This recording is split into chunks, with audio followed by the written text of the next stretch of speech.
ভারী বর্ষণের কারণে আগামী ২৪ ঘন্টার মধ্যে লালমনিরহাট, নীলফামারী, রংপুর ও কুড়িগ্রামের চরাঞ্চল ছাড়াও কিছু নিম্নাঞ্চল প্লাবিত হতে পারে।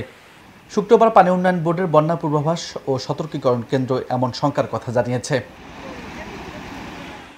বন্যা পূর্বাভাস ও সতর্কীকরণ কেন্দ্র জানিয়েছে, আবহাওয়া সংস্থাসমূহের তথ্য অনুযায়ী আগামী ২৪ ঘন্টা পর্যন্ত রংপুর বিভাগ ও তৎসংলগ্ন উজানে অতি ভারী বৃষ্টিপাতে প্রবণতা রয়েছে। তবে পরবর্তী ২ দিনে বৃষ্টিপাতের প্রবণতা কমে আসতে পারে। এর প্রেক্ষিতে তিস্তা, ধরলা, দুধকুমার নদীর পানি আগামী ২৪ ঘন্টা পর্যন্ত দ্রুত বৃদ্ধি পেতে পারে। তবে পরবর্তী একদিন পর্যন্ত তা স্থিতিশীল এবং এর পরদিন থেকে হ্রাস পেতে পারে।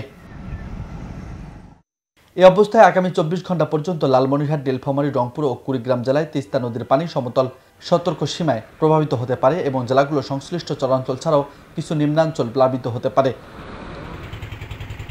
অন্যদিকে আগামী ৩ দিন পর্যন্ত কুড়িগ্রাম জেলার ধরলা ও দুধকুমার নদী পানি সমতল বিপদসীমার নিচ দিয়ে প্রবাহিত হতে পারে।